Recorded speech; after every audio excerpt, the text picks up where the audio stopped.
watching it. So if there is any time solution and hopeful for Roma people and for oppressed people of Ethiopia, I feel like this is the moment. That itself is a kind of a silver lining with all this struggle, because it's not just us now anymore. It's not just Oromo dying the silent death. It makes me sad, how our people are not getting the attention that they deserve. The genocide, the ethnic cleansing, the cleaning, the war against Oromoma is a silent war nobody want to talk about and nobody want to acknowledge about. Is it because we're not doing a sufficient advocacy, or is it because the whole world don't like Oromo people, or is it because we are so divided? What is it like to have that genuine and honest conversation? And also, I feel like we've come a long way. We for me, in the past, compared to even Oromuma, what the Oromos were 30 years ago, people like when I was born, what Oromuma, it was a small number of people. Today, you people who are born in diaspora really living the life of Oromo, struggling for Oromo, that is by itself is a huge accomplishment. And I think it can only get better than Ilala. Yeah, you always look at things differently. I think one Breda Katida too is like you're thinking more than in that moment. And I think that's like one thing that I'm so fond of with when it comes to your thought process. It's like it's okay, what's left. And that's what we forget as Oromo people. We're so fixated of the here and the now, but there's a future that we need to prepare for as well. So leave it to Sina to think like that. That's the challenge, Beta. I will talk about it in Ingela Fan for the young people like you, and I also say in the Fan. That is the challenge, Nari. How can we be in the moment and also, because at the end of the day, nothing changed at this moment. What's happening right now, it is already old. Things that you see on the news, a lot of Oromos are like, get angry and want to go crazy. But what's happening at this moment have been made a decision about a year ago already. What we need to talk about right now is like, what do we do for tomorrow and to be sustainable? Because we cannot live from moment to moment. We have to build an institution. We have to build a system. You put something in, about a year, something decent will come out. And I'll rephrase that in a final room. I think challenging and for me is this.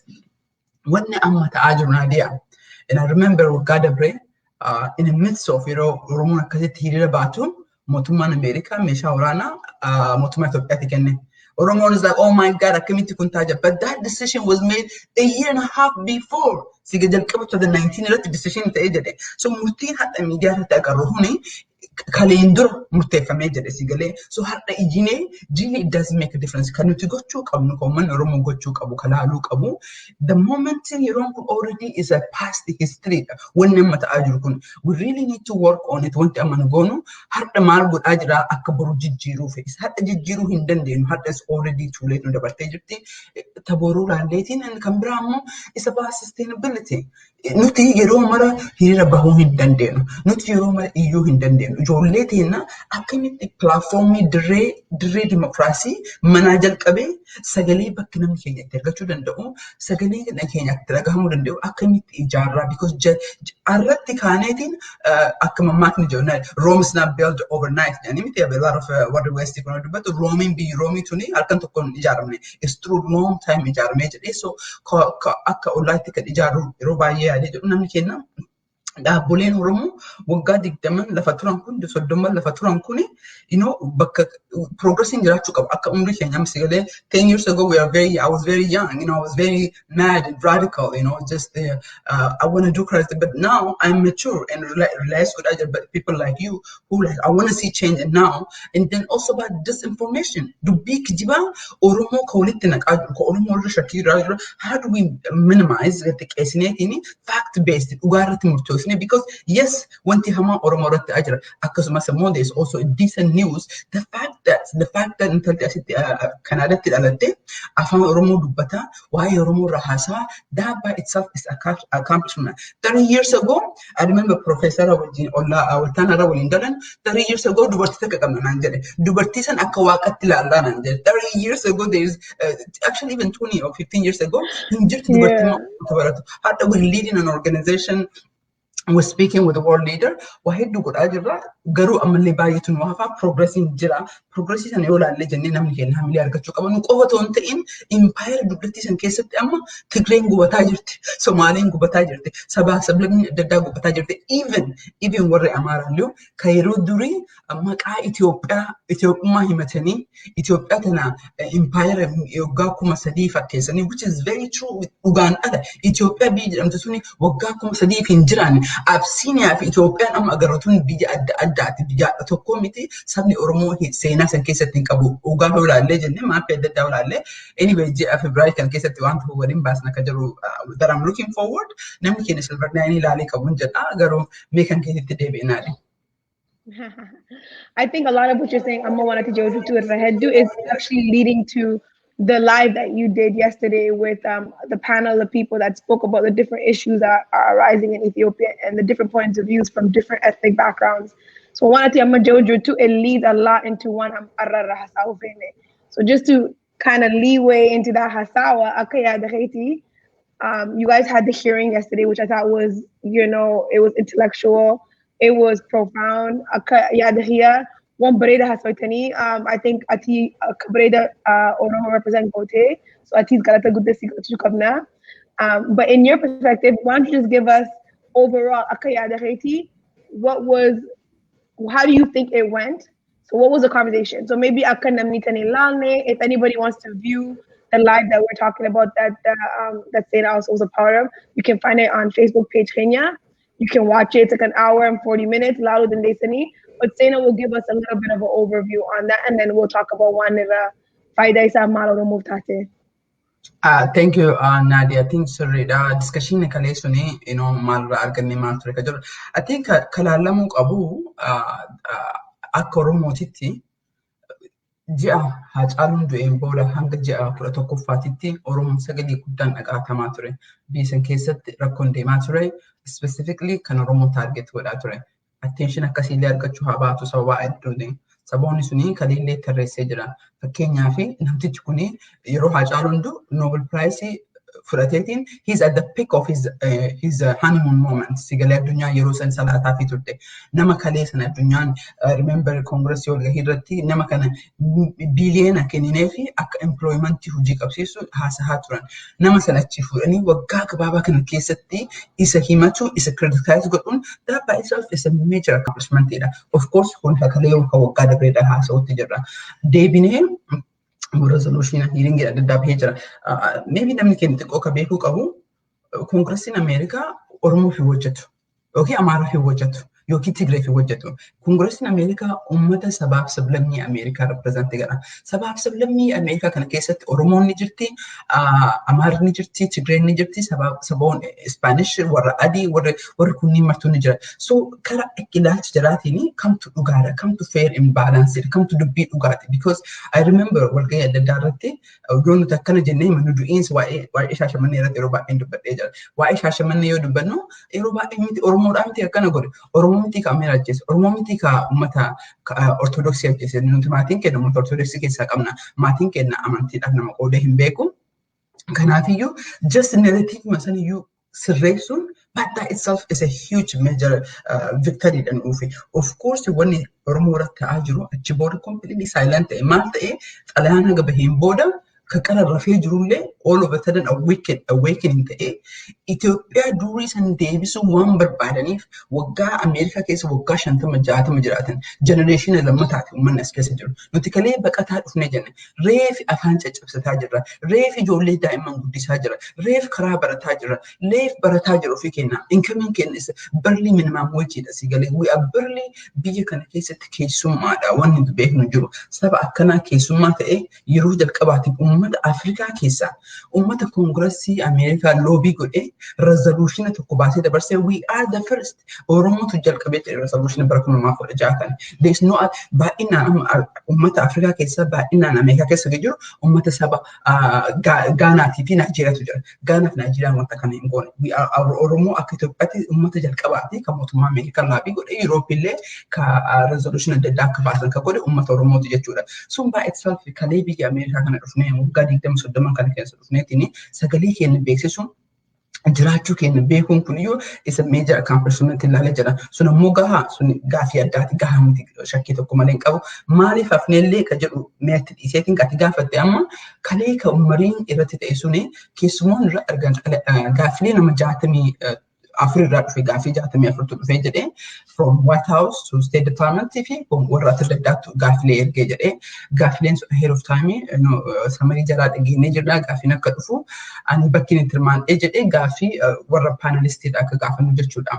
Gaafiin an gaafadhee jedhee yoo yaadatte naadii edes waa'ee nabee Itoophiyaa National Election Board ka independent addunyaadhaa fi indipendentii fakkaata.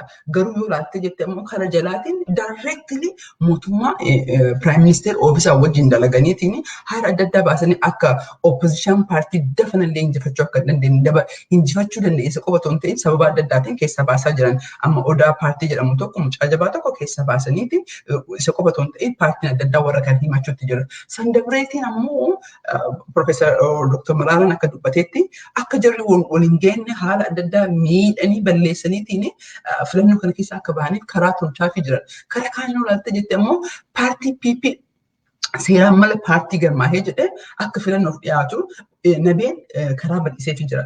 So kan walgeessa irratti kan hin godhuu yaalee jedhe wanni tokko guddaan Itoophiyaa keessatti mootummaa qofa otoo hin ta'in miidiyaa fi organizeeshinii indipendentii fakkaatan kunillee mootummaa wajjin dalagan at-least mootummaallee dhibballee ta'uu baate sirna naaftanyummaa sirna olaantummaa saba tokkootii fi gadaandummaa saba kaanii sirna Oromoo balleessuu irratti walii galanii waliin dalagaa jiran. Ani otoo hin ta'in kanaaf bakka warra miidiyaa hedduutu dhaggeeffataa ture including CNN Afrikaan illee warroota abbis linkii goonee dhaggeeffataa jiranii natti himan keessa jechuudha warra onaan sitti himu kun warra dhagahee jedhee. So that conversation suni achirraa waraqaan samariin isaanii bahaa samariin isaa White House fi State Department Congress illee ni kennanii Congressman Jim obviously nama foreign affairs dalagaa ture waa hedduu beekaa biyya Itoophiyaa kanallee nama deemee beekuun he is really interested wanni Itoophiyaa irratti ta'aa jiru wanta nama gaddisiisaa jiru. So wanti conversation sun ka ta'e dhimma Itoophiyaa yoo haasofnu it's not exclusive to Tigray. Oromiyaa keessallee rakkoon ni jira, Beenishaangul keessallee rakkoon ni jira, including Somaalee keessallee nuruktu jira, rakkoon ni jira. Rakkoo Itoophiyaa yoo hiikuu barbaannee jenne it is very important to look duba deemnee sit back and look at it. San godhuuf ammoo sagaleen keenya is very very important. Our presence, our notice nu gochuun jira sagantaan kan exactly kana irratti focus godhee jira. Okay, I think that's a fair summary. But one chupati but I think what Oromo people want to know is what does that mean for Oromo people? Higher taste and like I think akaya adhiya nama Oromo one chupa definitive also one noon like everything's a process and they look at these conversations as pointless but I think you mention it and I know you mention it often. It's like being a part of the conversation and sitting at the table is a big deal. They could have had this conversation without having you there or without even being Oromo the main objective of the conversation. So that is successful on its own. So Akaya Adakhaiti, what do you think the success rate of this conversation is going to be? I know that it was a discussion and it could be passed on to higher ups. Akaya Adakhaiti, what does this conversation mean for people? Akaya Adakhaiti, where does this put us on the ladder of moving forward? So what Nadi, we still have a long way to go. Oromo tonte interpangutu to you, very long way to have. Absolutely. It is not akka amma sigale asigine maltane jijiran ufa. No, the reality in Afojuru it is still have some time to go. Ma, ojete Gank Africa gututi. It is unstable country. Somalia unstable, Sudan lama unstable, Eritrean dictator akuma bekno. So the whole region is unstable. Ethiopia used to be stabilizer. Nano sanika Gank Africa. UN orana kakar kartu wana dedara tilmana budabi abduan taratefi. There is a huge concern how we could do to Adunya like Abdu Abi Ethiopia Ghana Tinagara Galumale. There's still a long way to go. That is Namnike Nakabeku Kabu. It's a very sad reality Garuka Ugate. Conversation ni kanara timalgo isitifakate. Amo la tejete Hagaloli Ertra Baname, Tigray Kisati Baname, completely Hasani wa narrative Lola Tigray Kufaratite. Oromoon dhufuun Somaaleen dhufuu conversationii suni rakkoon Itoophiyaa keessa jiru rakkoo Tigree qofa otoo hin ta'in yookiin rakkoo uummata xiqqoon rakkoo uumaa jiru qofa otoo hin ta'in is a larger problem ka jedhu achirratti in search of godha achirratti waa'ee Oromoof godhee jira. So this is the first of the one or I mean 2 or 3 conversation akka dhufu keessa this is direct access to ka godhanii warri kun ammoo akkuma ka beekuu qabnu Naadiyaa akkuma nama halkanii guyyaa online waa'ee Oromoo dalaga. Yes, human rights kana maraaf garuu keessatti yoo akka mammaakni jedhu haadhaan baalleen jaalatanii ofii boolla jala gad dabarsanii jiran otoo tolte. Kanaafiyyuu otoo waa'ee uummata Itoophiyaa guutuyyuu nu yaachisu keessattuu Oromoo kun ammoo waan nu gubuu fi irratti guddisnee haasofna. Akkasumatti mootummaan Ameerikaa illee interestiin jira reality maalidha? Maaltu jira? Yes, Oromoon du'aa jirti. Yes, manni Tigree du'aa jira. Kanaafuu what option do we have? Fakkeenyaaf namicha kan aangoorraa yoo kaasne maal fakkaatti biyyi sun? Biyyi san qofa otoo hin ta'in gaanfa Afrikaa maal fakkaata? Yuroopiin immoo akkamitti impact guddaa godhee jira? Rakkoo Itoophiyaa irratti ta'u suni rakkoo Itoophiyaa qofa otoo hin ta'in rakkoo Afrikaa gaanfa Afrikaatiif akkasumas mootummaa warra West illee impact guddaa waa irratti qabuuf it is a carefully analyze godhaa jiranii kun ammoo murannaa fi dalagaa keenya akka diranii cibsinu kanaan fokkasii qofaa miti Naadiyaa. Fakkeenyaaf amma kalee kadii irratti dubbadhee jira. Wanna ati gootu kana wanna ati goota Oromoof caalaa jirtu atamma dargaggoota Kanaadaa keessatti dalagaa jirta Naadiyaa. Dargaggoota dalagaa kana keessatti yoo uummanni Oromoo si dhaga'u baate hangam si dhagahamee jira. Hangam hamileen keessanii gadi cibee jedha. Dalagaa keessan itti fuftanii isin warraaf jettanii dalagaan jirtanii. Kanaafiyyuu Oromoo community'n illee waan jiru kana miidiyaan Oromoo illee waan jiru kan uummatatti yoo kan mul'isne taate yoo uummatatti kan jiru ittiin himne taate dalagaa isa dalagaa jiran jechuudha. Akkuma siigalee akka garee advocacy tokkotti waan naannoo Oromiyaa bahaarratti ta'aa jiru, waan naannoo Oromiyaa kibbarratti ta'aa jiru yookiin jiddu galeessa ta'aa jiru uummataaf yoo himne barruu keenya ka jedhan barreessuun irratti yoo uummataaf hin himne taate selektiivii baasii taate dhimma nama tokko dhollaa of ol kaasuuf fakkeenyaaf dargaggoo Kanaadaa irra jiraattee namni biraa immoo dargaggoo biraa dalagaa jiraate yoo kan kee qofa ka odeessan taate kan kee dhiisanii ka abbaasanii qofa yoo ka odeessan taate it is doing disservice to their community. So miidiyaan Oromoo illee gahee akkuma advocacy qabu miidiyaan Oromoo gahee guddaa qabu. Manni Oromoo gaafachuu qaba. Miidiyaa bira darbee ammoo Oromoo political party tu jira. Warroonni mana hidhaa keessatti yeroo kanaanii I think sadaffaa irratti naasofnaan beelaan du'aa jiran kun paartii Oromoo keessaa hidhamanii jiran harki guddaan. Paartiin Oromoo suni maal godhaa jira ala taanee ijoolleen suni torbaan guutuu beelaan deemtee jirti Naadiyaa. Paartiin Oromoo suni beelahuu qabna, du'uu qabna malee namni otoo nuti agarru jal'isnee du'uu hin dandeenyu. Garuu anaaf si wanna haasofnu kana wanna ati Kanaadaa keessatti godhaa jirtu sana yoo miidiyaan amplify si hin godhini yoo Oromoo paartii hin godhiniitiin achumatti qabbanaa heetii hafa jechuudha. Waa hedduu daladee yeroo baay'ee mammaa kana dubbatu daayimandii godhu gatii nuti kennineefi yoo dalagaa keenya kan kana uummanni gatii yoo hin kenniniifi it becomes a rock. I agree 100%. Just because you brought up the hunger strike a little bit, let's just talk about that because I think what you're touching on is how I feel too. I feel like it's not getting as much attention as it should. We should be having Twitter campaigns. You know what I mean? It should be breaking news all over like the world. To be quite honest with you, it's been like I think now we're at 7 days today, if I'm not mistaken, and they have been on their hunger strike and no one is noticing. So what do you think? Like, what can we do to bring more light to what they're doing? Because this is meant to bring attention. What more? What's more of an? How can this not be any? You know what I mean? Like, you can't survive without food and water. So when you do this, you do it to bring attention. But attention, especially what does that mean? I think pretty different. I think Nadia, want to nama gaddisiisu keessa guyyaa torba guutuu warri kun nyaata hin nyaanne hunger strike irra jira. Nuti ammoo nyaataa jirra, rafaa jirra, odeessaa jirra. Kan galgala xiqqoo dubbadheen ture Naadiyaa fakkeenyaaf ijoollee teenya biyyatti dalagdu ijoollee 5-6 san keessaa otoo tokko hidhamee jedhee otoo tokko badee jedhee I think responsibility eenyu oliitu nutu qabee jedha because that's our employee. Fakkeenyaaf ati maatii kan kee keessaa obboleessi kan kee yoo hidhame obboleessi kan kee yoo waan tokko hidhamee jedhee Oromoon martuus qarqaaruun sirriidha garuu keessatti akka obboleessa keetti sitti dhagahamee jedha. So Hala ammatti deemnu kanaan it is very very sad. I think we need to wake up. Warri kun afatti du'uuf deemaa jira. That we need to really Twitterii campaign qopheessanii jiranii turanii kalee ka tweet godhaa turre. Garuu we need to really wake up natti fakkaata. Miidiyaan keenya especially partiin Oromoo ta'eetiin that oduu dabarsuu qofa otoo hin ta'in I think right now Minnesotaan hiriira qabanii hadda isaa booda isaa 12 irratti natti fakkaata.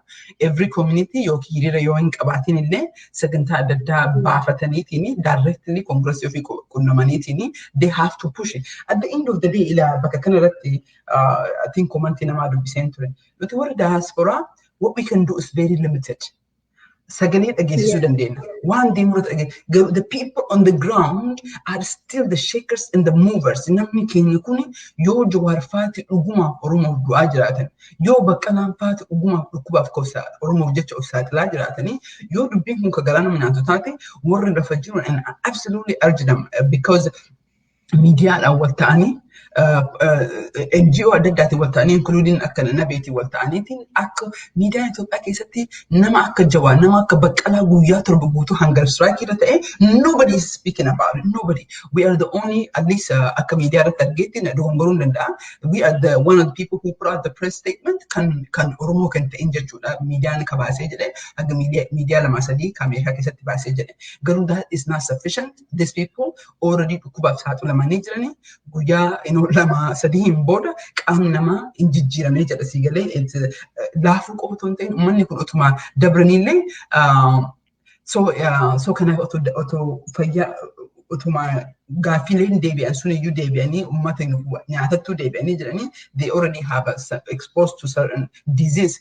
Keep in mind warri kun already dhukkuba adda addaa qabanii in my opinion wanti godhaa jirru kun sufficient miti dhaamsi kiyya guddaan warra biyyaatiif especially Finfinnee qofa keessatti ta'uun qabu Finfinnee ta'uun ammoo necessaryidha because wanti Baalee irratti namni du'uuf wanti Harargee irra namni du'uuf sababa Jawaar Faati Finfinnee jiraniif it is not sufficient. Finfinnee Adaama Bishooftuu naannoo mara kan keessatti Oromoon gandaa'u isee ilaaluu sodaatee otoo hin ta'in hamileen tuqamee otoo hin ta'in this is the best time amma ati interview tokko yaadadha warra Amaaraatti dubbatee jedhee yeroo jalqabaatii fi eenyummaan Itoophiyaa kwashinii keessa galee jira. Itoophiyaan dur waggaa 3,000 faasamtu sun tokko tokkoon otoo arginu luqqasatamtee keessaa luqqifamtee jigaa jirti. Kun ammoo ammatti dhiibneetiin gaaffiin Oromoo akka deebi'uuf bakka maraaniyyuu in my opinion biyya keessaa bakka maraayyuu warra kanaaf dubbatamuu qaba dubbatamaan jiru miidiyaan dubbataa hin jiru miidiyaan ofisaatiin dubbatu isni wallaaluun I think sufficient miti we need to really be active ka jedhu akka yaada kootti waa'ee Jawaar Baqqalaa fa'aa irratti. I agree. I think a little bit more could be done. It's like Hasau Judan, but it's not enough. It needs to be more the focus of our conversation because Hangami Agaban. How long? Until when? When is it gonna end? You know? The whole point is Isani Kayadisani Namanuha Arku. You know, and yo notisani ni narkine yo nama like mangisti fi motuma wana kana yo isani ni basis ne then what are they starving for? Mali vagaban. They might as well eat. Like you said, notitenye duine nyajuna and they're not doing anything. We as the diaspora, we can do so much, especially as a young community. I urge you guys to do more. To be on Twitter and to tweet, the prisoners in Ethiopia are starving, national dialogue. These things are not that hard. Khale what I really understood from the conversation yesterday is what even the other communities were talking about is we need national dialogue. One Sunny, it's like there's nothing bigger than that. To be able to be speaking about what's going on a national platform is one face sama. Tenye nutijidumiti, Oromo jidumiti is nama habira waji, Tigray waji hasau, you know what I mean? Faranji waji hasau.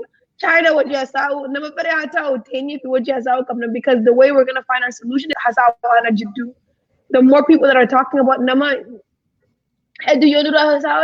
eventually we're gonna get the conversation to the right place. So we need to talk about things like that. People that don't believe in one movement, create your own movement. Movement if like you don't have to follow what Sen is doing or what Ola is doing. As long as you're doing it for Nama Haiti, for Nama Oromo, at the end of the day, we're all trying to get to the same place. So, I think that we need to be more positive. We need to shed more light. We need to talk about these things more. We have to have more conversation, national dialogue amongst not just ourselves, but amongst globally, you know? So I just want to just shed some light on that. Yo, Gafile Kabatani's commentary, I can see what's going on. You know, please post your comments post your questions in the comments.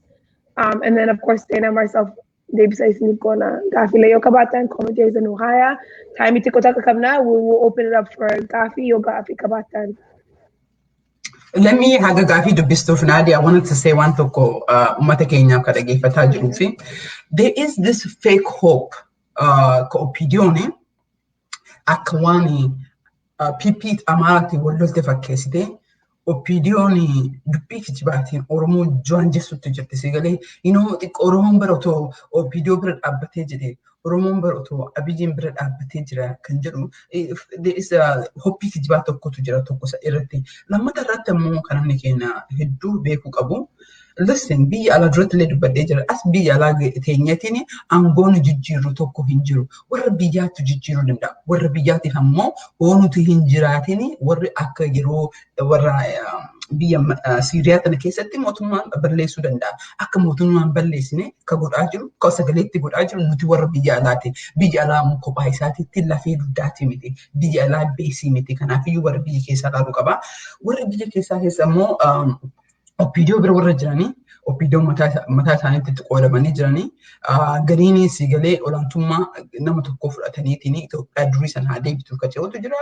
Gariin ammoo sigalee sossobaniitiin uummata kana sossobamuu hin dandeenye, uummata waliin jiraachuu hin dandeenye kana gammachiisuuf gochaa godhamaa jiranii.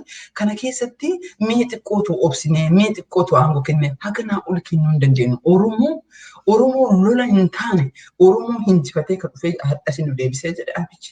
Paartii PPTdhaa fi ergamtuu Abiyyiitiif Abiyyi yeroo qabsoo kana keessatti amma qasi nu deebisee all of a sudden starting all over ka godhaa jirru is because of the rejecte. Waa'ee federalizimii waggaa sadii hadhaa haasahaan turre everybody except godhee jira. Hadhaa immoo waa'ee federalizimii irratti saba Amaaraa wajjin wal dhabutti jira. Saba eenyummaa olaantummaa godhuu fi hattuu baratee lafti qabeenya Oromiyaa yoomiyyuu olitti amma saamamutti jira. Eenyutu saamaa jira? Oromootu diina ittiin fira godhachuu fi qabeenya ittiin bitateetiin godhaa jira. Kanaafuu amma ji'a 4-5 fi daaloog gaafataa turre.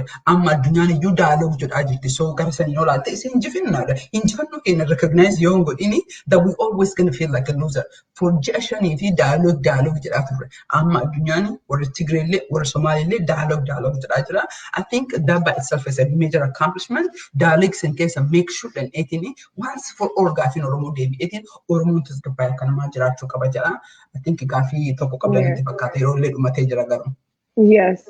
Yeah, so this is going to be, there's only this one question. So, Gafumana, your Davis and Dete, Gababati, Hanaboda, Torbada Dufu, Yogafile Kawatan, Johan, emailing Ergudinesa, media@ola.org, or Torbanta Dufu, Arba, Sakuran, Aka Eastern Time, Hota Debia, Gafile, Hisaniwaji, Isni Davis Nas. So the one question that I did see in the comments was, my question is, are Oromos preparing themselves if a big government collapses accidentally? Oh, that's exactly. I mean, I'm kan nama yaachisu yuusan isi galee preparing of a reality alternative nu gaafata jiru maaliidha kan jedhu afaan alatti namni gariin beektaa akkati dubbanni si barbaada. Yoo ati gaafisan kaaste I remember that is like Oromo already waan barbaadu beeka. What is that? What is the Oromo kalama sadihi 10 commandment of Oromo people interest? What is this? The Oromo, it doesn't have to be 100%. Harki jaatama, harki shantami oli, shantami shani karani jira kan jedhu 10 commandment or at least the Bible or the one page ka Oromo ka deebisu kan jedhu. We are still, unfortunately, almost just a gun in border. We're still talking about that. And Gafin kan jedhu sigalee mootummaan biyyoo ammachigee jedhee Oromoon qophaa'ee jira biyya fudhatuuf kan jedhu sani biyya kan fudhata Oromiyaa fi isaa fudhatamoo Itoophiyaa guutuu fudhata biyya mallee kan laabsi ammas dhiyaatte kan jedhu sun gaafii biraati akka yaada kiyyaatitti biyya mallee kan laabsidhaa fi dhiibbaa guddatu irra jira biyyin shakkii tokko malee garuu alternatiiviin jiru baay'ee xiqqaa waan ta'eef there's still a lot of room to go. So dhiibbaan Oromoo, paartiin Oromoo, wanni kun dhimma paartii Oromoo ilaalu, gaaffiin kun paartii Oromootiif gaafatamuu qaba. Nuti akka mirga namaa tokkootitti obviously waan ta'aa jiru irratti sagalee hin dhageessine jedha. Kara keessaatiin dhiibbaa gochuutu jira. Mallee opiniillee beektonni Oromoo fakkeenyaaf filannoo dhufu kanarratti Oromoo itti hirmaatu qabu moo hirmaatu hin qabu. Fakkeenyaaf tokko Jawaarin fa'aa gadhiisanii, Abdii Raggaasaa fa'aa gadhiisanii, paartii filannoo kanatti hirmaannee jenna, what is the benefit, what is the downside of hirmaanna kanarratti. Yoo dhiisne ammoo what is the ka jiru honest conversation wannuma dhagahuu barbaannu qofa dhagahuu hin dandeenyu. Si galee wanna Oromoon si galee iyyitee leenca ta'ee asiin baane Abiyyi down jaha torba guutuu jennee jirra. Yeroon sun dabree jira. Right now it's not Abiyyi down miti. It is constructive discussion. Oromoon maal barbaada kan jiru kanarratti ammoo miidiyaan illee, paartiin illee, communitiin illee, amantiin illee gahee guddaa qabu. Oromoon harki guddaan Musliimaaf Kiristaana amantii lama kana keessa jira. Warroonni kunniin platformii dhiyeessanii it has to be discussion. Oromoon sigalee there has to be wanta tokko qabu.